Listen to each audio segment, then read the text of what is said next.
아랍에 전설이 하나 있다고 하죠. 어떤 한 왕자가 실수로 물에 빠져가지고 강물에 떠내려갔습니다. 그리고 강물 끝에 있던 한 바위에 가까스로 올라와서 그곳에서 이제 목숨을 부지하게 된 거예요. 그러니까 이제 이 강을 건너서 다시 구조를 받을 때까지는 그 위에서 꼼짝없이 굶주리게 된 것이죠. 그렇게 굶주리고 있던 어느 날 가죽 부대 하나가 물 위에 동동 떠내려오더라는 거예요. 그래서 뭘까 하고 그 가죽 부대를 건져서 열어봤더니 그 안에 빵이 들어있더라는 것입니다.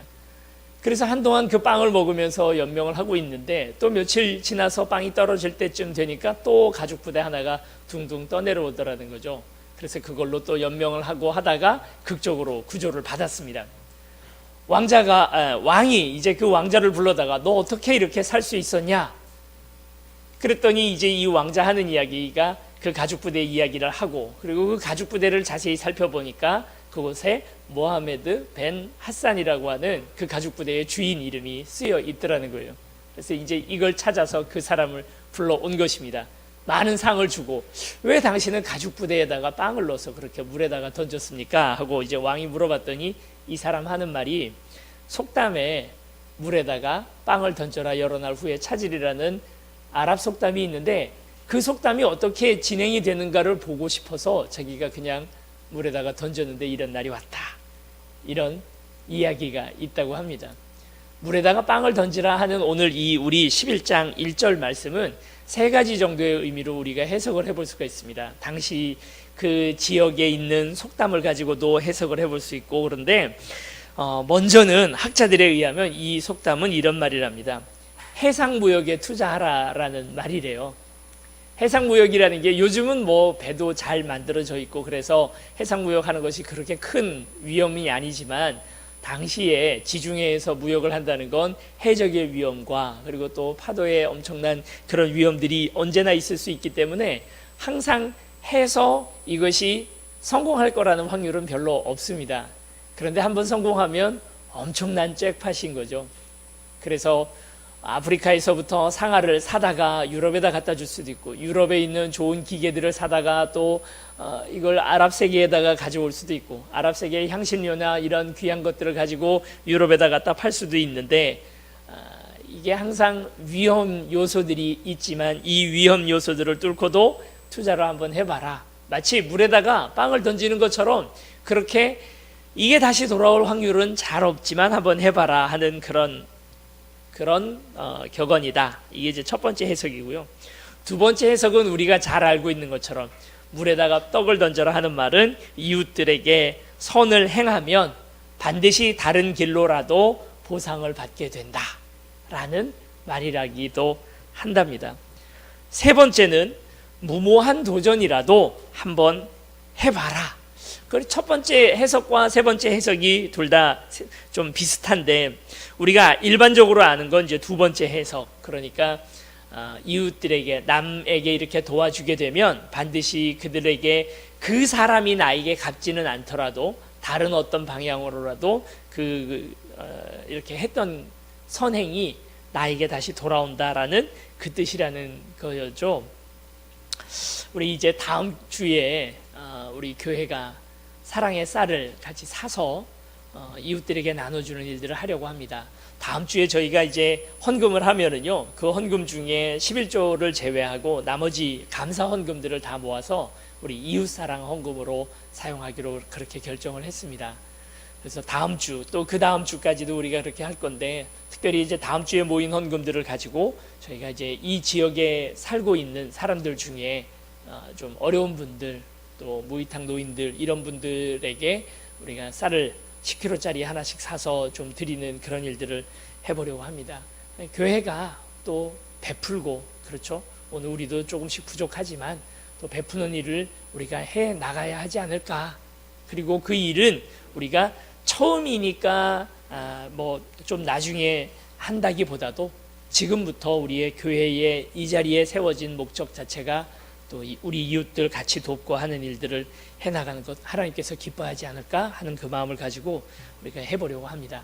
다음 주에는 그래서 여러분 좀 헌금을 많이 하시기 바랍니다. 교회를 위해서가 아니라 하나님 나라를 위해서 여러분 작정하시고 다음 주 또 그 다음 주는 우리가 국내의 어려운 미자립 교회들을 돕는 일들을 또 하려고 합니다. 우습죠. 우리가 미자립 교회잖아요. 우리가 지금 미자립 교회인데 누구를 돕나? 그렇지 않습니다. 무리에 떡을 던지면 반드시 여러 날 후에 우리도 찾게 될 줄로 믿습니다. 그래서 이제 시작이지만 우리도 주님 얼굴 뵙는 그날까지 우리 이렇게 돕는 일들을 같이 하자. 얼마나 많이 모일까요? 많이 모이지 못하겠죠. 엄청난 일들을 해나가기에는 우리에게는 아직 부족함이 있지만 작은 그 하나의 나눔이 결국 더 큰 하나님 나라의 확장으로 이어지게 될 줄로 믿습니다. 그래서 오늘 이 본문이 이웃을 돕는 그런 본문인가, 이웃을 도우라고 하는 본문인가. 그러나 이게 1절서부터 8절까지 쭉 읽고 묵상을 해보다 보면 그 뜻이 아니라는 것을 우리가 알게 됩니다. 이것은 우리 2절 말씀 같이 한번 읽어보겠습니다. 2절 시작. 7에게나 8에게나 나눠 줄지어다. 무슨 재앙이 이 땅에 임할는지 내가 알지 못함이니라.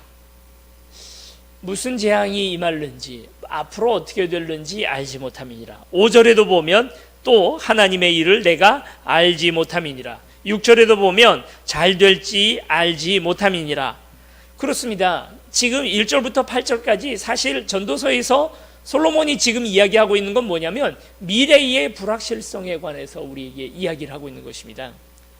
1절에서 얘기하는 너는 내 떡을 물 위에 던져라 하는 말은 바로 미래의 불확실성, 앞으로 어떻게 될지 알지 못함으로 도전하라고 이야기를 하는 것입니다.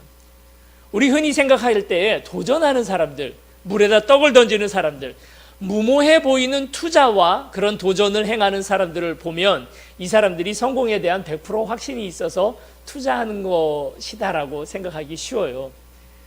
그러나 도전하는 사람들 그 이야기들을 가만히 면면을 보면 100% 확신 가지고 투자하는 것이 아닙니다.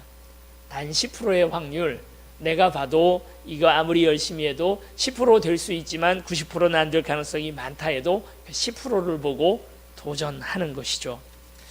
최근에 이제 개봉한 영화 중에 퍼스트맨이라고 하는 그런 영화가 있습니다. 여러분 영화를 혹시 보셨나요? 내용은 알고 계신가요? 1969년 7월 16일 인류 최초로 닐 암스트롱이라고 하는 우주 비행사가 달에 첫 발을 내디디죠. 그 모든 과정들을 이렇게 잘 서사하고 있는 영화가 퍼스트맨이라는 영화입니다. 개인적으로는 비추인데요, 지루합니다. 영화가. 뭐 아주 우주 공상과학 영화들처럼 아주 스펙터클하고 재밌는 그런 영화는 아니고 영화의 영상미는 있더라고요. 아름다운 장면들, 또 달에 대한 모습들, 그리고 또 이렇게 약간 다큐멘터리처럼 그 한 사람의 그런 심리적인 그런 모습들이나 이런 것들을 다 잘 조명한 수작의 영화이지만 재미로 보기에는 조금 덜 재밌다. 아폴로 11호가 이제 달을 향하여 나아가기로 이제 발사되기로 하고 며칠 전에 닐 암스트롱이 가족들과 이제 집에서 짐을 싸는 거예요. 이제 한번 여행을 가면 달에 갔다 오는 그 비행하는 기간 동안에도 가족들을 못 보지만 갔다 와서 검역 기간이라 해서 또 한 달 정도는 이렇게 병원에 격리돼 있어야 되니까 가족들 오래 못 보죠. 그뿐만 아니라 문제는 좀 더 있었습니다. 여러분 아마 기억이 나시겠지만 1969년 한참 냉전이 진행되고 있던 그 한복판이었기 때문에 소련이 먼저 달에 도착을 하느냐 아니면 미국이 먼저 달에 도착하느냐를 가지고 굉장한 경쟁을 했었습니다. 그러다 보니까 무리해서 그 아폴로 계획이라는 게 나온 거죠. 그걸 무리하다 보니까 한 번은 사고가 나서 그 동료 그 비행 조종사들이 불에 타 죽는 사고가 벌어지기도 합니다. 문제는 가서 이 모선에서부터 달에까지 착륙하는 착륙 그 선을 보내야 되는데 이 착륙선이 지구에서도 똑같이 작동이 돼야 달에서도 잘 착륙을 할 거잖아요. 그런데 이 착륙선이 지구에서 한 번도 성공하지 못한 채로 그냥 쏴 올려집니다. 시간에 맞추기 위해서 그렇게 가는 거죠. 그래서 이제 아내가 물어봅니다. 닐 암스트롱에게 갔다가 돌아올 확률이 몇 프로나 되냐고. 암스트롱이 아무 대답도 못하죠. 못 돌아올 확률이 더 많았던 것입니다. 그런데 가는 거예요. 그러게 이제 그 자녀들을 불러 모아놓고 이제 마지막 인사를 하는 겁니다. 아이들도 다 잘 압니다. 아버지, 이게 마지막 모습일 수 있다는 사실을 잘 알죠. 그리고 무언의 몇 마디가 나뉘어지고 나서 짐을 싸들고 아폴로 11호를 향하여 출발하게 되는 것입니다. 인류의 모든 도전이라는 것이 100% 확신을 가지고 이건 분명히 된다 하는 것을 도전하는 사람들이 어디 있겠습니까? 안 될 가능성들도 많이 있지만, 그러나 될 수도 있다라고 하는 바로 그 가능성 하나를 가지고 나아가는 것이죠. 물 위에 떡을 던지는 것, 다시 돌아올 가능성이 몇 프로나 되겠습니까? 그러나 안 될 수도 있지만, 그러나 물 위에 던지는 도전을 하는 것입니다. 2절의 말씀은 더 재미있는 이야기입니다. 7에게나 8에게 나눠줄지어다. 무슨 재앙이 땅에 임할는지 내가 알지 못함이라. 이게 무슨 말이냐면 7명이나 8명 정도 되는 사람들에게 이렇게 뭔가 나눔을 하라는 의미로 우리는 계속 해석을 했는데, 이게 그 의미가 아니고요. 7군데나 8군데에다가 내 재산을 분산 투자하라는 이야기입니다. 왜냐하면 무슨 재앙이 일어날지 알지 못하니까 한 군데다가 몰빵해 놨다가 그게 부도가 나거나 사고가 벌어지게 되면 한꺼번에 잃어버릴 수도 있다. 그러면 보세요. 1절과 2절이 반대 내용이잖아요. 하나는 열심히 도전해라라는 얘기고 두 번째는 항상 조심하라는 얘기입니다. 그런데 이 두 가지 이야기에 공통점이 있어요. 내가 알지 못함이라. 앞으로 내가 벌어질 미래에 대해서 알지 못하기 때문에 분산 투자도 하는 것이고, 내가 무슨 일이 벌어질지 알지 못하기 때문에 도리어 도전도 하는 것입니다. 오늘 우리가 앞으로 일어날 일을 안다면 그게 얼마나 대단한 능력이겠습니까? 이제 인류가 어디로 갈지, 그리고 대한민국이 어디로 갈지 우리가 알 수 있는 능력이 있다면 그것도 대단한 능력이지만, 솔로몬이 깨달은 지혜라는 것, 그리고 우리의 진짜 능력이라는 건 그걸 우리가 알 수 없다는 것을 인정하는 것이 사실은 진짜 능력입니다. 여러분, 5년 전에 우리가 이렇게 될 줄, 이렇게라는 게 이상한 얘기가 아니라 이렇게 될 줄 여러분 아셨습니까? 저는 5년 전에 오늘의 이 날을 예상했을까요? 드라마 응답하라 1988이라고 여러분 기억나시죠? 참 재미있었습니다. 왜냐하면 오늘 우리의 과거를 참 잘 고증을 해서 또 우리 추억이나 이런 것들 잘 끌어내 주었던, 극 중에 성동일 씨가 은행원이잖아요. 은행원이었던 성동일 씨가 동네 남자들과 주식 투자에 관해서 이야기하는 장면이 잠깐 나옵니다. 한 남자가 이렇게 말하죠. 내 친구가 말하는데 삼성전자, 태평양화학 주식은 꼭 사두라던데 어떻게 생각하냐 하고 성동일 씨에게 얘기했더니 성동일 씨 이렇게 말합니다. 무슨 개 풀 뜯어먹는 소리냐, 주식 다 소용없다. 한일은행에다가 복리이자 17%인데 은행에다가 저금을 해라. 여러분 다 잘 아시는 것처럼 삼성전자하고 태평양화학은 나중에 대박 주식, 전설이 된 그런 주식들이죠. 만약 지금 우리가 이 정보를 1988년을 살고 있던 그 사람들에게 전해줄 수 있다면 무조건 사라. 또 강남 땅 꼭 사라. 분당 땅 꼭 사라. 이렇게 얘기를 했을 텐데, 안타깝습니다. 미래를 안다면, 그렇죠? 우리가 앞으로 어떻게 될지에 대해서 너무 잘 안다면 우리의 행동이나 우리의 인생이 많이 달라졌겠죠. 지금 2018년 1월에 여러분 오늘 지금 우리의 모습을 여러분 예측하셨습니까? 이렇게 될 것이다, 이런 일들이 있을 것이다 하는 것을 예측하신 분들이 있습니까? 아무도 없죠. 2018년 1월 제가 서점에 들어가서 책을 몇 권 샀던 책이 있었습니다. 2018 대한민국 트렌드, 김난도 교수님과 여러 분들이 쓰셨던 책을 샀습니다. 그리고 그 책을 쭉 다 살펴봤습니다. 이제 올해의 대한민국의 트렌드는 어디로 갈 것인가, 이제 우리 세운교회를 담임해야 되는데 아무래도 이런 것에 대한 지식도 좀 알아야 되겠다 싶어서 그 책을 여러 번 읽었습니다. 그런데 지금은 그냥 버리고 싶은 책이 되었습니다. 2018년 1월 이제 막 동계 올림픽을 앞두고 있던 대한민국은 지금 2018년 11월을 전혀 예상하지 못했습니다. 그때 김정일 위원장은 내 책상에 핵 단추가 있다. 트럼프 대통령 바로 그 다음날 성명을 또 이렇게 내죠. 내 책상에는 더 큰 단추가 있다. 로켓맨 까불지 마라. 그런데 지금 그때 당시만 해도 어쩌면 대한민국 전쟁이 날 수도 있다 하고 그런 여러 가지 예측들이 있었습니다. 그런데 지금 어떻습니까? 전혀 예측하지 못한 방향으로 흘러가고 있죠. 많은 사람들이 낙관합니다.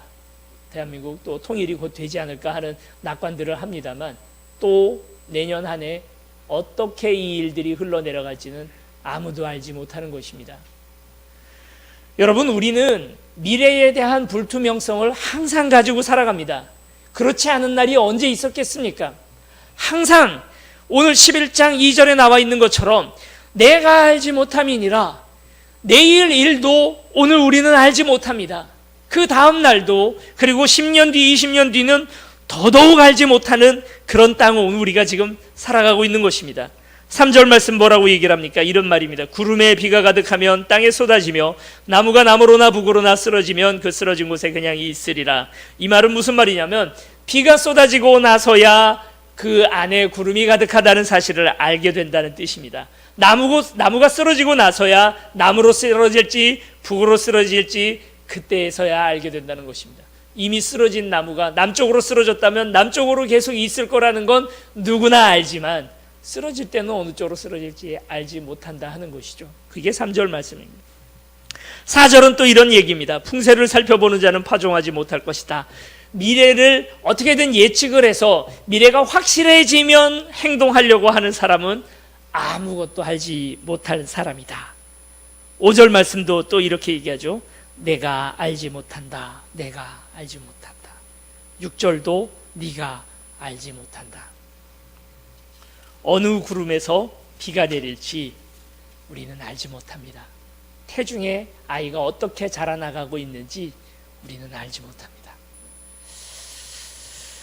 2018년 1월에 우리 세움교회를 가만히 돌이켜 보았을 때 이런저런 예상들을 우리가 했었습니다. 낙관적인 예상도 있고 비관적인 예상도 있고, 또 아무래도 교회를 세워나가고 기도하는 사람의 입장에서는 비관적 예상을 먼저 하게 되죠. 그리고 비관적 예상은 마음속에만 담아두고 절대로 밖에다 얘기하지는 않습니다. 저는 올 한 해 우리 세움교회가 이마만큼 해낼 수 있을 거라고 솔직히 말씀드리면 예상 못했습니다. 그러나 우리 세움교회는 저력이 있었습니다. 10월 28일 날 행사를 바라보면서, 행사가 되어지는 모습들을 보면서, 물론 그것이 하나의 이벤트로 그저 그렇게만 생각해 볼 수도 있겠지만 세움교회 안에는 저력이 있구나. 웬만한 100명, 200명 되는 교회도 못할 만한 일들을 우리는 해내는구나 하는 그런 생각을 하게 되었습니다. 교회학교 우리 3월 달에 처음 시작했죠. 3월 달에 케이크 켜놓고 같이 기도하면서 시작했던 교회학교가 3명으로 시작했습니다. 다 정시였습니다. 셋 다.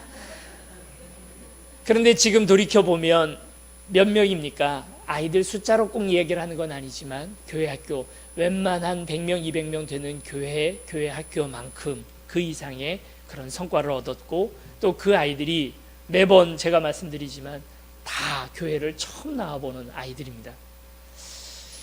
그리고 여러분, 오늘 우리 안에서 이루어지는 전도는 어떻습니까? 여러분, 전도가 꼭 등록하고 우리 교회 성도가 되는 사람들을 전도라고만 이야기할 것이 아니라 이제 처음 3월 달에 나가서 전도를 시작하던 그때에는 세움교회가 어디 있냐고, 그런 교회가 여기 있었냐라고 다들 그렇게 물어보았습니다. 그러나 지금 나가서 전도해보면 세움교회에서 왔습니다 그러면 어디 있는지 다 알아요. 이제는 우리 교회가 그 정도 알려졌습니다. 열매라면 열매라고 할 수 있고 성과라면 성과라고 할 수 있습니다. 저는 솔직히 올 한 해 우리가 그만큼 갈 거라고 생각하지 못했습니다. 여러분, 올 한 해 우리가 예산을 생각할 때에 이따가 우리가 재직회를 통해서도 우리가 알겠지만 우리 예산 세웠던 그 예산보다 훨씬 더 많이 주님께서 부어주셨습니다. 그래서 더 초과하는 예산을 우리가 얻었고, 그래서 올 한 해 동안에 어느 정도 부채도 상환을 하고 그런 좋은 일들이 우리에게 있었습니다.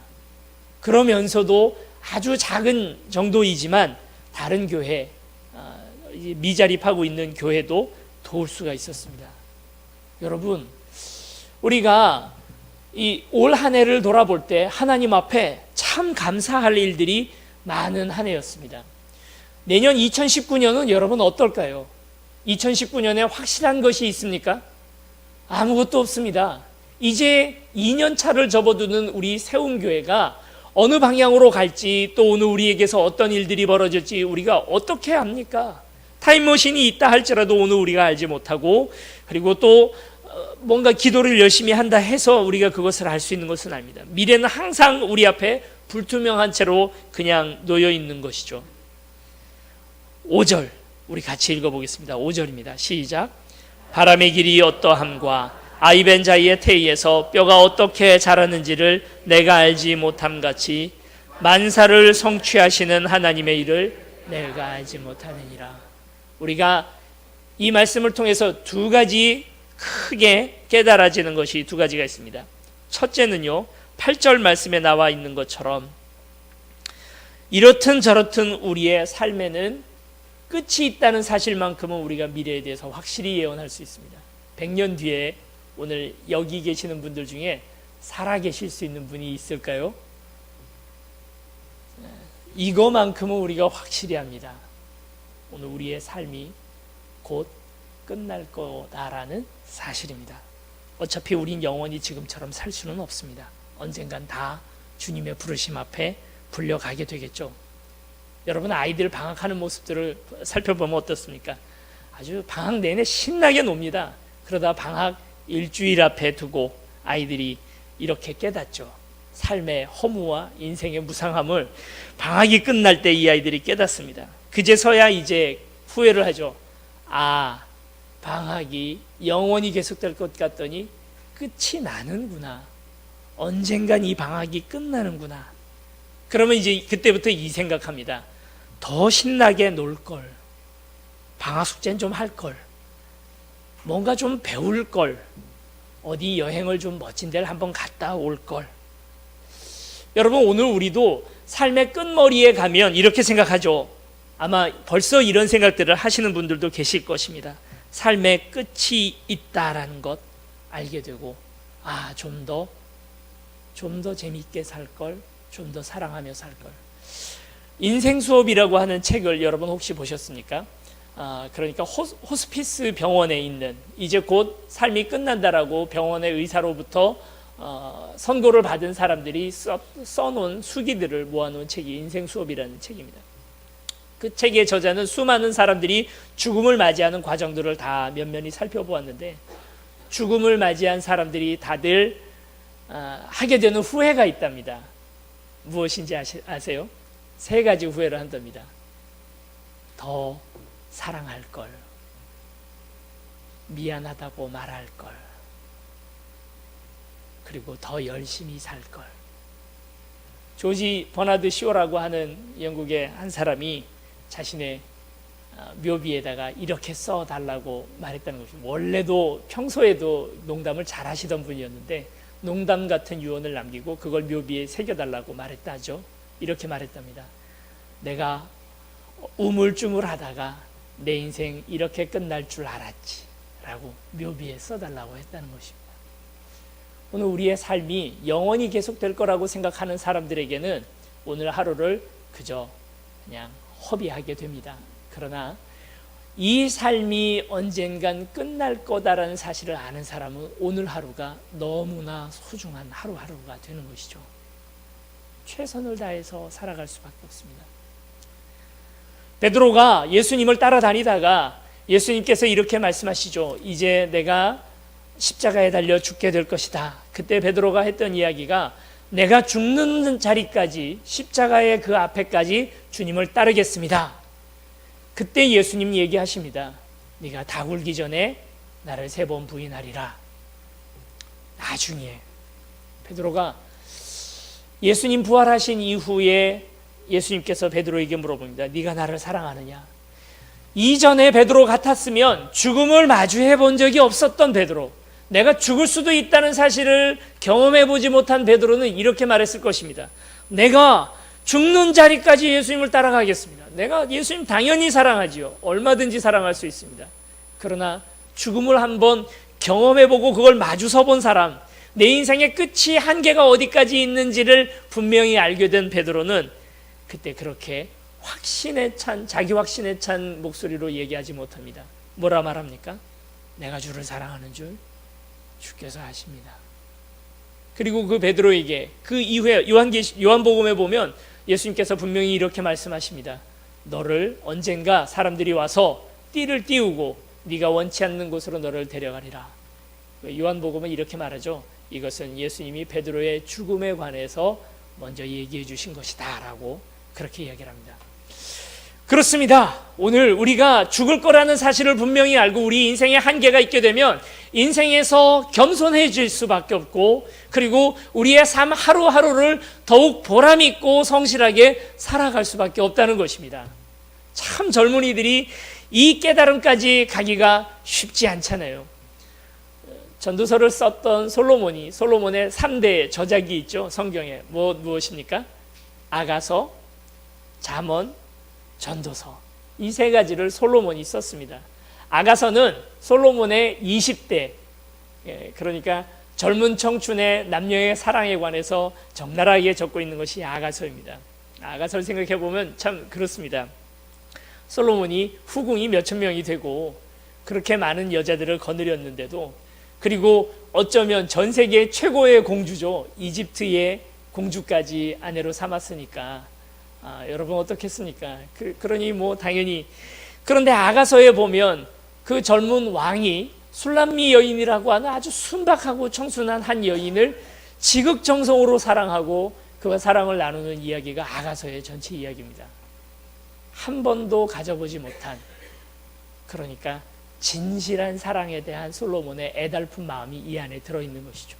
수천 명의 여인을 거느렸다 하더라도 그 안에 진실한 사랑은 없었고, 정말 시골 여인, 그래서 얼굴 까무잡잡한 시골의 청순하고 아름다운 그 여인을 향한 솔로몬의 그저 상상 속의 사랑이었던 것이 아가서다. 그래서 이것은 20대의 솔로몬을, 인생을 반영하는 그런 책이라고 볼 수 있죠. 여러분, 잠언은 어떻습니까? 중년의 솔로몬이 그의 자녀들을 가르치고 그 자녀들에게 인생의 진리에 관해서 설명해 주는 책이 잠언입니다. 전도서는 어떻습니까? 그럼 이제 뭐 하나 남죠? 노년의 솔로몬이 그 인생 전체를 회고하면서 헛되다, 헛되다, 헛되다, 모든 것이 헛되다, 해 아래 모든 것들이 헛되다. 인생의 마지막 부분에 와서야 솔로몬은 이 삶이, 내 인생이 끝이 있다는 사실을 깨달았습니다. 그렇게 최고의 권력자의 자리에까지 올라간 솔로몬이었기 때문에, 똑같이 그렇게 최고의 권력자에 올라갔던 중국의 진시황은 영원히 살기 위하여 정말 발버둥을 칩니다. 그런 것처럼 솔로몬은 이제 그 최고의 정점에 올라가서 내 이 권력과 권세가 영원히 지속되기를 마음속으로 바랬겠지만 그게 아니라는 사실을 어느 날 지혜에 있던 이 솔로몬은 깨닫습니다. 내 인생 언젠간 끝나는구나, 내 삶의 끝이 있구나 하는 사실을 알게 된 거죠. 끝이 있다는 사실을 깨닫고 나니까 세상 사람들이 말하는 가치관, 남들이 말하는 중요하다고 생각하는 것, 몇 평 집에서 사느냐, 얼마나 돈이 많이 있느냐, 자식들이 얼마나 많으냐, 그리고 얼마나 좋은 차를 끌고 다니느냐 하는 것들이 아무것도 아니라는 것, 그게 다 헛된 것이라는 사실을 솔로몬은 그때서야 깨닫습니다. 그리고 전도서를 씁니다. 전도서를 쓸 때 솔로몬은 이미 나이가 많습니다. 이것을 읽기를 원하는 독자층은 누구냐면 청년들에게, 젊은이들에게, 아직 인생 영원히 계속될 줄로 착각하는, 이제 막 방학을 시작한 학생 같은 젊은이들에게 이 책이 읽혀지기를 원하는 거죠. 인생 곧 끝난다. 8절 말씀 같이 읽어보시죠. 시작. 사람이 여러 해를 살면 항상 즐거워할지로다. 그러나 캄캄한 날들이 많으리니 그 날들을 생각할지로다. 다가올 일은 다 헛되도다. 다가올 일은 다 헛되도다라는 말은 우리의 인생이 끝이 있다라는 사실을 우리 이곳에 분명히 이야기를 해주는 것입니다.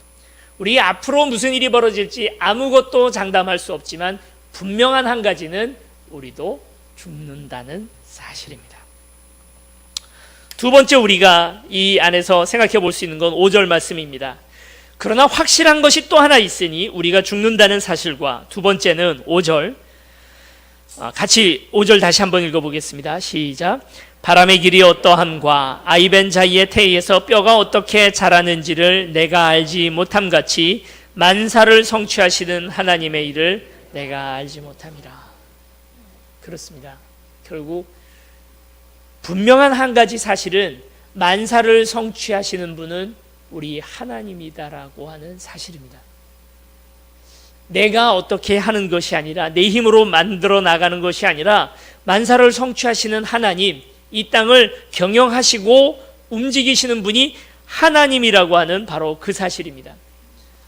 여러분, 요즘 그 SF 영화, 판타지 영화 중에는 시간을 거슬러서 다시 돌아가는 그런 영화들이 많이 나옵니다. 그런 영화 중에 고전적인 영화가 사랑의 블랙홀이라는 영화가 있었습니다. 아주 오래된 영화, 1980년대, 90년대에 나왔던 영화입니다. 이 영화의 내용은 이런 것입니다. 한 남자가 그날 하루 아주 일진이 안 좋았습니다. 원래 이제 기자, 방송국 기자인데, 그런데 그날 취재를 어느 시골에 아주 눈 오고 막 그런 날 시골에 가서 시골 마을에 한 다람쥐 하나를 취재해가지고 오는 역할을 부여받고 갑니다. 정말 그 자존심도 많이 상하고, 나는 정치부 기자로 갔으면 좋겠는데 이런 말도 안 되는 거나 취재해야 되나. 그리고 그날 일어났던 일들이 정말 별로 만나고 싶지 않은 친구도 거기에서 만나고, 그리고 뭐 신발이 뭐 진창에 빠지고 여러 가지 일진이 안 좋았던 날이었는데, 그날이 다음날 아침에 일어나니까 또 반복되는 거예요.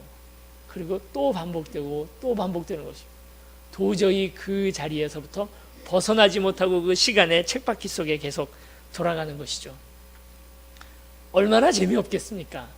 그래서 나중에는 이 영화 속에서 이 주인공이 너무 그 하루가 지겨워서 자살을 시도합니다. 자살을 했는데 깨어나니까 또 그날이 시작되는 겁니다. 그날 하루 그 동네에서 무슨 일이 일어나는지 수백 번, 수천 번이 반복되다 보니까 이 사람 다 압니다. 누가 나오는지, 누가 물에 빠지는지, 누가 자동차 사고가 나는지, 누가 심장마비로 그날 죽는지 다 알게 되는 거죠. 여러분, 만약 오늘 우리가 앞으로 무슨 일이 벌어질지에 대해서 다 안다면 그 인생 재밌을까요? 내일 무슨 일이 벌어질지 우리 뻔히 잘 압니다. 그러면 그 인생 재밌을까요? 봤던 영화 저는 가끔 다시 보곤 합니다. 저는 그런 거 좋아합니다. 그러나 대다수 사람들은 봤던 영화 또 보는 거 싫어하더라고요. 영화도 스포일러라고 있잖아요. 이 영화 범인이 누구다 하는 것 누군가 얘기해버리면 재미 하나도 없잖아요. 그런 것처럼 우리의 인생이 앞으로 어떻게 진행될지를 안다면 오늘 그게 뭐가 재밌겠습니까? 불확실성 가운데 오늘 우리의 인생은 있습니다. 확실한 것 한 가지가 있으니 그것은 하나님께서 이 일들을 성취하고 있다는 그 사실, 바로 이것입니다. 주님께서 오늘 우리를 붙들어주고 계십니다. 2019년 여러분들에게 어떤 일들이 벌어질까요? 지금 이 연말이라고 하는 시간은 우리에게 기대와 설렘, 그런 일들, 그리고 감사도 함께 있으면서 우리에게 즐거운 마음도 주지만 내년 한 해에 대한 불안한 마음들을 오늘 우리에게 주는 것도 사실입니다. 경제가 많이 어려워지고 정치적으로도 아직은 여러 면에서 불안전한 시대입니다. 교회도 어떻게, 또 우리 세움교회도 자리를 잡아 나갈지 내년 한 해는 굉장히 중요한 한 해가 될 예정입니다. 그런데요, 그래도 우리가 믿는 바가 하나 있습니다. 하나님께서 이를 성취하신다는 사실입니다. 세상에 나를 가장 많이 사랑하는 분은 누구일까요? 물론 우리의 부모님들도 나를 사랑하고 우리의 자녀들도 나를 사랑할 것입니다. 그리고 그 누구보다도 나 자신이 나를 가장 많이 사랑하겠죠. 그러나 나보다 나를 더 사랑하는, 몇백 배, 몇천 배 더 사랑하는 존재가 있습니다. 바로 우리 하나님이십니다. 그 하나님이 우리의 미래를 붙들고 계시고 우리를 인도하고 계시다는 사실입니다. 여호와 하나님이 우리의 목자이십니다. 그래서 나를 사망의 음침한 골짜기를 통과해서라도 푸른 풀밭 맑은 시냇 물가로 나를 인도하십니다. 지팡이와 막대기로 나를 인도하시고, 그리고 오늘 우리의 대적 앞에서 상을 차려주시고 머리에 기름을 부으시고 여호와의 집으로 인도하시는 우리 하나님이 우리의 인도자라는 사실입니다. 하나님의 일, 결국 성취하시는 하나님, 우리의 앞으로의 날들을 이끌어 주실 그 하나님을 우리가 온전히 믿기에 오늘 하루의 삶을 우리가 또 용감하게 도전해 볼 수 있는 것이죠. 너는 내 떡을 물 위에 던져라, 여러 날 후에 찾으리라. 무모한 도전 같지만 오늘 하루를 또 용감하게 살아내는 그 이유는 오직 주께서 오늘 우리와 함께 하시고 주께서 이 일들을 성취하실 것이라는 사실을 믿기 때문입니다. 전 내년 한 해가 기대가 됩니다. 2019년 어느 해보다도 오늘 우리에게 하나님께서 준비해 놓으신 놀라운 일들이 있을 줄로 믿습니다. 다만 기도하고 영원히 2019년이 계속될 수 있는 것은 아니기에 최선을 다하여 이 땅 살아가는 각오가 저와 여러분들에게 있기를 원합니다. 교회력에서는 우리가 11월이 그 해의 마지막입니다. 12월 첫 주부터가 그 해 시작, 대림절서부터가 사실은 교회의 시작입니다. 그래서 어쩌면 지금 오늘 이 하루는 올해 2018년의 마지막 해가 될 수도 있습니다. 원래 11월이 마지막인데 로마에서 전쟁 준비하기 위해서 1월 1일을 이렇게 새해로 이렇게 규정을 했다고 해요. 교회는 우리가 11월 감사로 모든 것들을 마치고 12월 첫 주부터는 그 다음 해의 일정에 해당되게 되죠. 올해를 여러분 한번 돌아보시기 바랍니다. 이제 같이 기도하고 또 해 나갈 때 우리 기도하고 찬양하고 할 때 올 한 해를 돌아보시기 바랍니다. 생각해 보면 그 어느 것 하나 주님께서 붙들어 주지 않으신 것 없습니다. 지금 오늘 우리가 붙들려지고 있는 이 시간이 하나님의 시간, 하나님께서 오늘 우리를 붙들어 주시는 시간, 주께서 오늘 우리를 기뻐하시는 바로 그 시간 자리 위에 오늘 우리는 있습니다. 우리 같이 찬양하시고 한 해를 돌아보시고 내년 한 해를 기대하는 저와 여러분들이 되셨으면 좋겠습니다.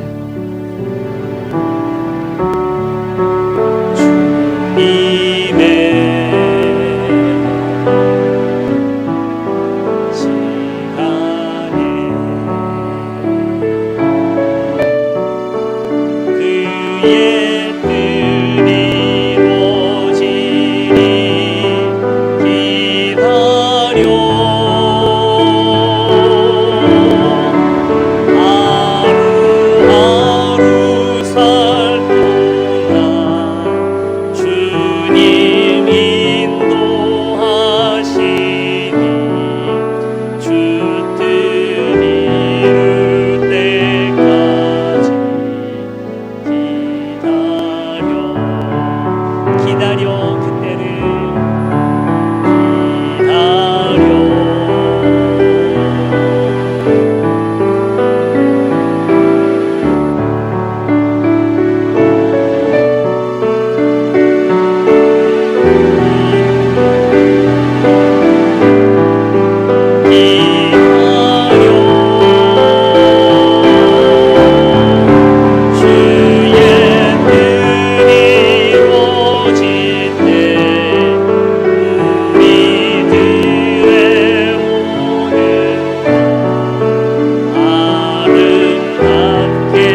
이 시간 잠시 묵상으로 기도합니다.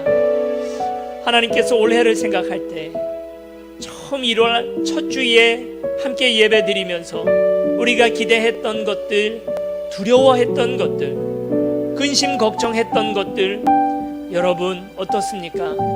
그 근심 걱정에 근거가 있었습니까? 그 일로 말미암아 우리가 걱정하던 일들이 실제로 우리에게서 이루어졌습니까? 주님께서 성취하시고 다 이루어 주시고 우리를 이때껏 지켜주신 하나님의 은혜가 더 크다는 사실을 이 시간 깨닫고 감사하며 기도하기를 원합니다. 주님, 아버지 그렇습니다. 주님, 하늘을 생각할 때 주여, 주님이 안에 감사할 것이 더 많으며 아버지 주께서 오늘까지 지켜주신 주님의 놀라운 은혜 우리가 주님 바라볼 수밖에 없습니다. 주께서 오늘 우리를 사랑하시고 기다리고 주님 앞에 나왔던 모든 이들의 기도를 주님께서 들어주시는 거죠. 주님, 오늘 우리 안에 근심과 걱정이 주님 이제는 길을 잃고 주님 다 사라지게 하시고 주님을 향한 믿음과 신뢰가 아버지 오늘 우리 가운데 있게 주님 도와주시옵소서. 우리 알지 못하는 주님, 우리 다시 한번 기도할 때 오늘 우리는 내일 일을 알지 못합니다. 몇 시간 뒤에 있을 일도 오늘 우리는 알지 못합니다. 몇 년 뒤에 있을 일들을 오늘 우리 알지 못합니다. 분명히 아는 한 가지가 있으니 우리의 인생도 우리의 이 시간들도 끝날 것이다라는 바로 그 사실입니다.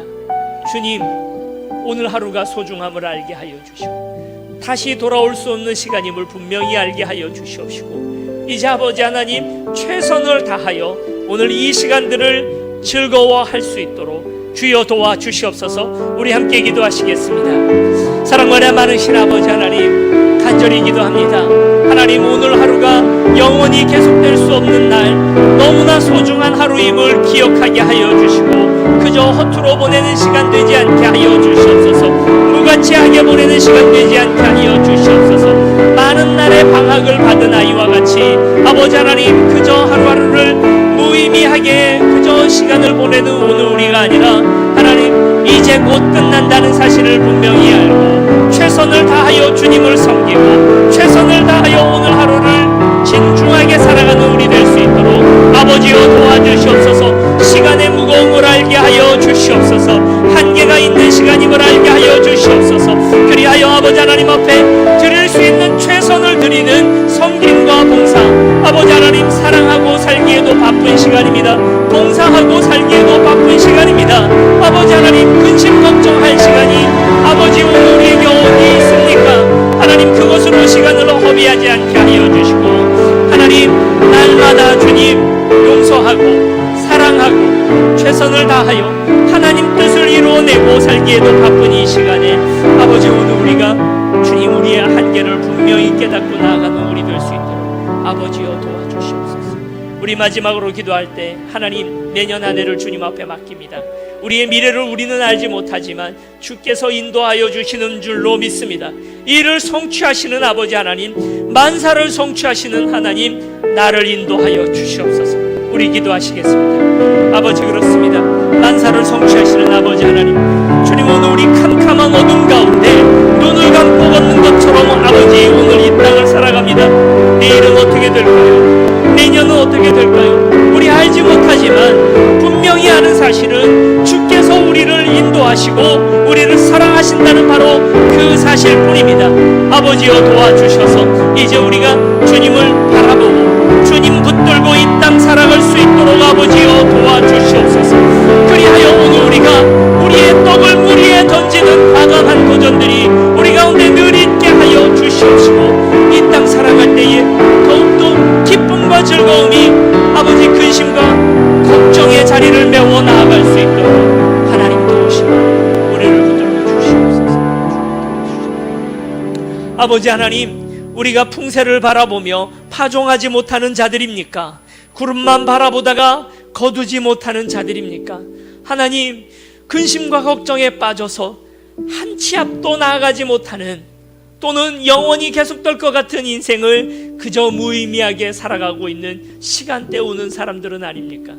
아버지여, 오늘 우리 주님 솔로몬이 깨달았던 인생 전체를 다 살아보고 깨달았던 깨달음이 오늘 우리에게 먼저 임할 수 있도록 도와주셔서 인생의 끝이 있음을 기억하게 하여 주시고, 그래서 오늘 하루를 더욱 소중히 여기고 살아가는 우리 되게 도와주시옵소서. 사람이 여러 해를 살면서 항상 즐거워할지로다 하였사오니 하나님, 오늘 근심 걱정에 빠져 허송세월하는 우리가 아니라 하나님, 오늘 하루를 더욱 즐겁고 보람되고 주님 사랑하며 살아갈 수 있도록 도와주시옵소서. 사랑하며 살기에도 주님 바쁜 이 땅입니다. 용서하며 살기에도 부족한 우리의 시간들입니다. 하나님 앞에 봉사하며 예배하며 주님을 섬기기에도 주님 빠듯한 시간들입니다. 그렇다는 사실을 알고 오늘 하루를 더욱 보람 있게 살아갈 수 있도록 도와주시옵소서. 주님, 오늘 우리 나아가는 길들이 캄캄한 밤거리 눈 감고 걸어가는 것 같이 살아갑니다. 아버지여, 내일 무슨 일이 벌어질지 나 알지 못하고 내년에 어떤 일이 벌어질지 오늘 우리 알지 못합니다. 주여 도와주셔서 이제 오늘 우리를 만사를 성취하시는 하나님 붙들고 이 땅 살아갈 수 있도록 도와주시고, 더듬거릴지라도 우리의 떡을 무리에 던지는 과감한 도전들이 우리 가운데 있게 하여 주시옵시고, 주께서 분명히 우리를 가장 좋은 길로 인도하실 거라는 사실, 주님의 시간이 오늘 우리 가운데 임하게 될 거라는 사실, 그래서 내 시간으로 주님을 한계 지어지는 우리가 아니라 아버지 하나님 앞에 그 시간을 기다리며 나아가는 우리 될 수 있도록 아버지여 도와주시옵소서. 감사드리며 예수 그리스도 이름으로 기도드립니다. 아멘.